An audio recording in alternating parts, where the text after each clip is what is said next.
Hi everyone, my name is Edward Norbury and welcome to my documentary about impulse buying during the COVID-19 pandemic.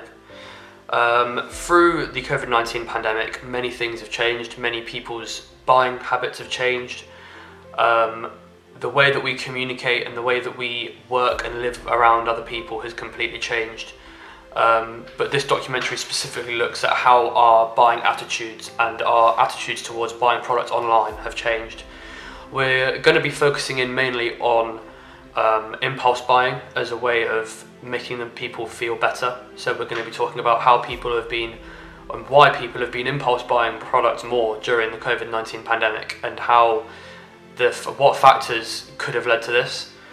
So we're going to have, there's four main sections. We're going to be talking about the scientific effects, so the hedonism and utilitarian effects of shoppers' impulse buying. We're going to have a look at how the increase in technology and digital marketing has changed the impulse buying matters and how perceived risk has changed people's attitudes to buying online and how that's increased impulse buying. Then we're going to look into section 3. We're going to be looking at retail therapy, so how people have been buying products to improve their mental health. It's a common theory that is used in a lot of journals, and how people who have lower mental health buy themselves treats, and that directly correlates to a high level of satisfaction. Then in section 4, we're going to be looking at the perceived risks of shopping online. We're going to be looking at the research that has been done into looking at how people may find it risky shopping online, with cyber crimes and everything like that, but how also we're going to be looking at how people aren't overly interested in these issues when shopping online at the moment, because they would rather have those risks than the risks of going outside.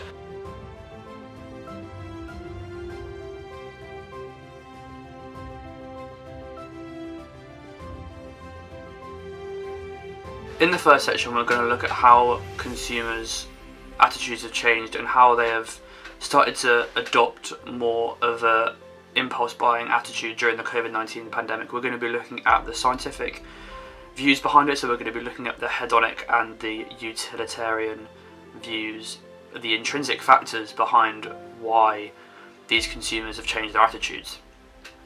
So the research from behaviour found that due to the increase in mobile phones and also the adoption of e-commerce businesses, people were led to shop online more. Normally people that didn't have an online business or were an offline distributor have started to sell their products online and make their products more readily available to more people. This has led to more products being available online, and also has meant that more people were able to get the products that they need without having to go to an offline distributor. We're looking at the relationship between utilitarian values. The attitude amplifies web surfing in utilitarian values. It amplifies web surfing and improves online shopping and satisfaction. So it improves people's shopping experiences, and they feel like they get more satisfaction from shopping at online distributors. Whereas the hedonic aspects, such as entertainment and pleasure, improves the online shopper's satisfaction with virtual networks and websites, and means that they spend longer on these websites and have more of a chance of spending their money. We can see that this is a massive change. We can see that the hedonic views that are increased during the pandemic, we can see that both aspects can change the way that people shop, and also can increase online shopping during the COVID-19 pandemic. We can see why the utilitarian values are making people feel like they can shop online, they have more products readily available, and then the hedonic views of getting people to spend more time on websites and actually having them engage with brands online, specifically through things like apps and social media. This can increase impulse buying. We found that impulse buying is a significant source of revenue across both online and offline distributors, but during the COVID-19 pandemic, where these offline retailers were difficult to get to, we found that impulse buying arises in situations where there's a lot of animosity and there's a lot of confusion and anxiety. We find that consumers have started to buy more impulse. They kind of have impulse decisions when it comes to buying products that they don't specifically need, but they're buying these products to have an increase in satisfaction.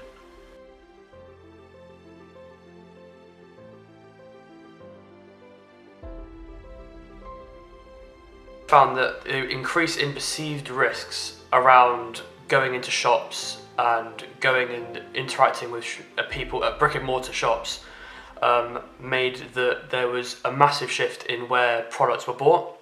Sales of offline distribution channels gradually decreased throughout the pandemic, whereas sales of online distribution increased massively and very quickly.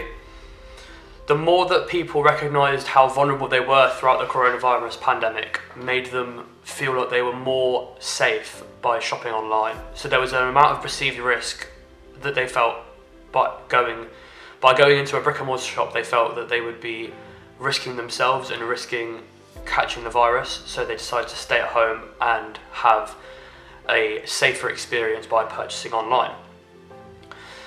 They recognised that more people were vulnerable under these current circumstances, and they're less likely to shop in offline situations, so they're more likely to shop online.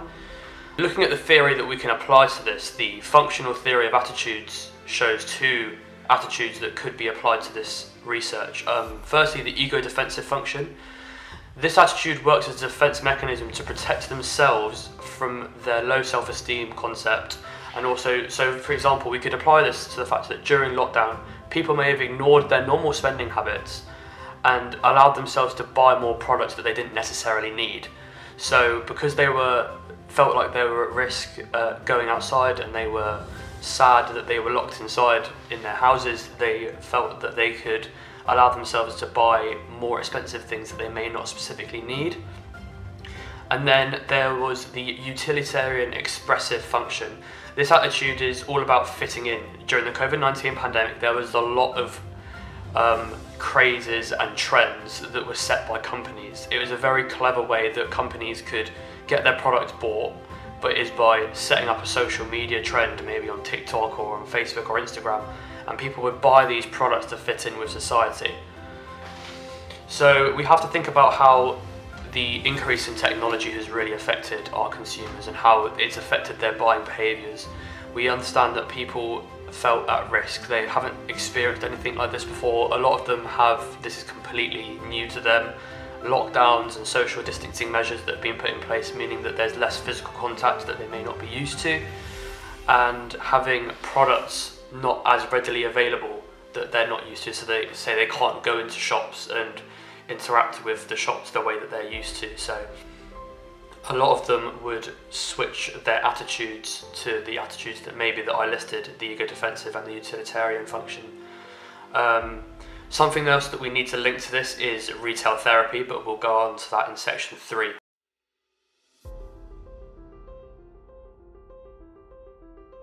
About retail therapy. Retail therapy is a really interesting attitude that I found during doing research on this project. We understand that during the lockdown, people's mental health took a dramatic turn. A lot of people have found that mental health was more prominent during the COVID-19 pandemic. We found that on the Office of National Statistics and on the government websites as well during their reports. So we looked into maybe the reasons why people are buying products and the reason why people's attitudes are changing during the COVID-19 pandemic, and how we could link this to possibly the effect their mental health is having and how that could possibly be changing their attitudes when buying products.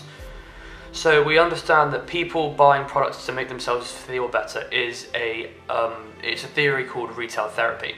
So when people have a low state of mental health, they buy products as a reward or as a way of making themselves feel better and giving themselves a higher level of satisfaction.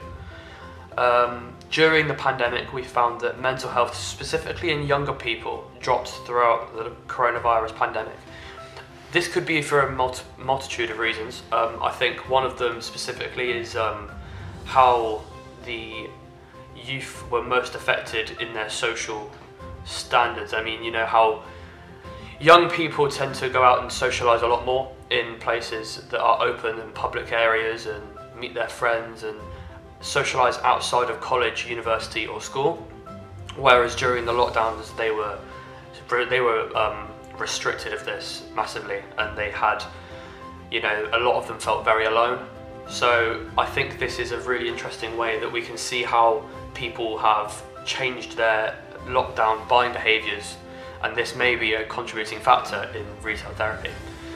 We can also kind of link this back to the utilitarian and ego-defensive functions spoken in section 2 with the function theory of attitudes. We understand that their attitudes work as a defence mechanism, so they may have been buying products as well as a way of defending themselves and giving themselves a reward for being in lockdown. They may have said, they may have thought that if they're going to be in lockdown for this long period of time, they need things to make them happy. So maybe that's how they've changed through lockdown. But I think the main points is with retail therapy and how that has affected the way that they act. They buy products and it correlates directly to a higher level of satisfaction and improves their mental health through buying products.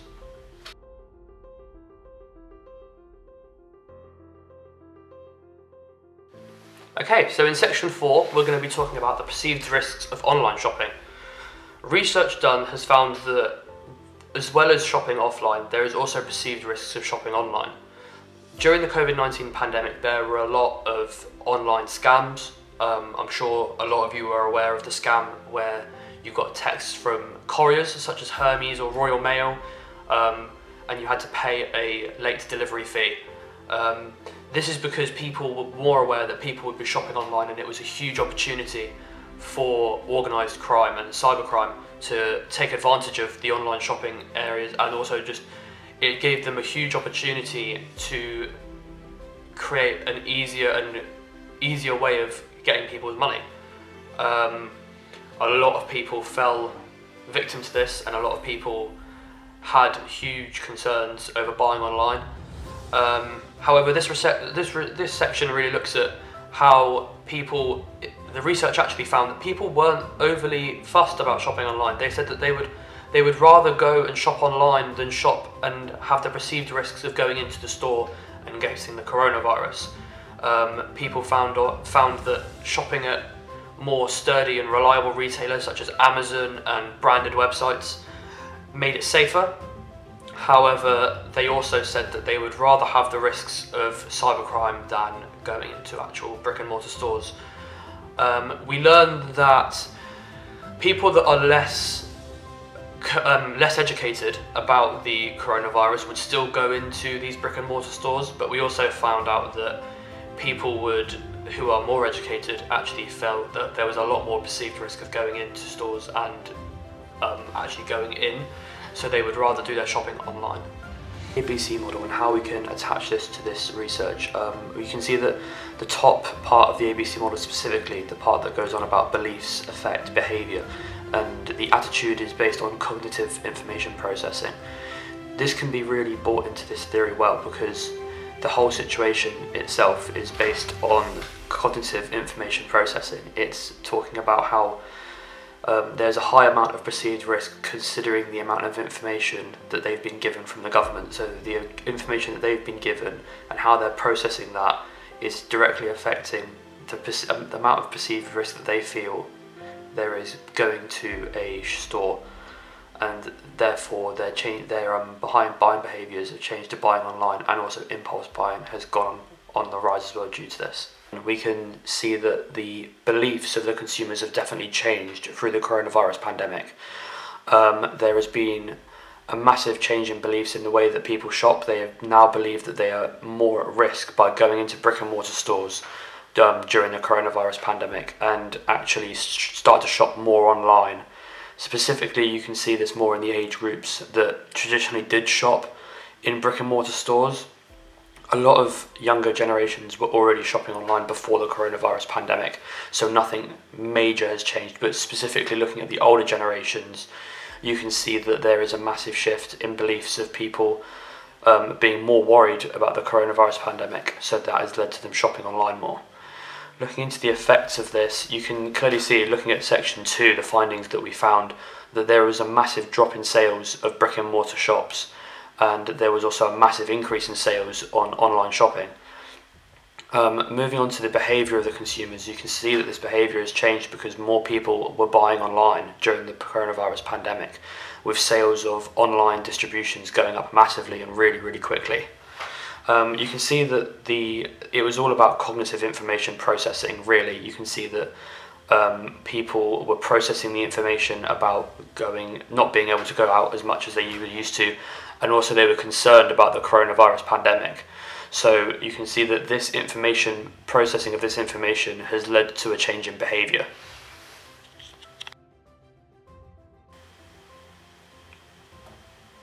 In this reflection, I'll be using the Gibbs reflective cycle as a way of analysing and reflecting on the process of making this documentary.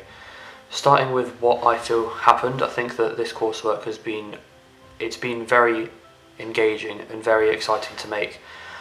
There's definitely been some issues I've faced along the way, but I think all in all it's been a pretty smooth ride. I think that it's been a consistent level of work that has led to creating a engaging documentary. I feel that creating the documentary was a really good task, and I really enjoyed every part of it. The main issues that I did face, however, were issues with the research. I feel like that took a lot longer than I expected in the first place. But once I got my head around this and changed my plans to suit the unexpected amount of research I'd have to take on for this coursework, everything kind of fell into place really well. So evaluating my experience, as spoken about, I really think that it was a good experience. I think that I learned a lot, and I think that I changed my plan, and I had a good backup plan in place that meant that I could adjust what my plan was and carry on from there. I think that the main issue was me with underestimating how much time I'd have to spend researching this topic, but now I did do this research, I don't regret it. It was actually a really good experience, and learning a lot about this buying behaviour was really interesting. So I think this whole issue that I had, I think the main issue is that I gave myself a very strong time limit of when I wanted things to be done by. That was actually a lot shorter than the deadline that was set. I kind of wanted to have this handed in, wanted to have the project handed in about a week before the deadline, which I think realistically in a situation like this is not optimal. I think that it would have been a better option to spend more time researching and hand in closer to the deadline, which is what I changed my mind to. So to conclude this reflection, I think that the process of making this documentary has been an amazing experience. I've had no other courseworks like it. It's been a really good experience, and I've enjoyed every second of it. But I think there was a few things which I'm annoyed at myself that I let down. I think I got flustered in the middle part because I was confused about how much time I should be spending doing the research and everything, and then it took me a long time to get over that. So I think creating an action plan in the future, I think that I would make sure that I set myself out a good amount of time to do research before and after, and make sure that I have enough time to do each task, and set myself realistic goals and not goals which are unrealistic.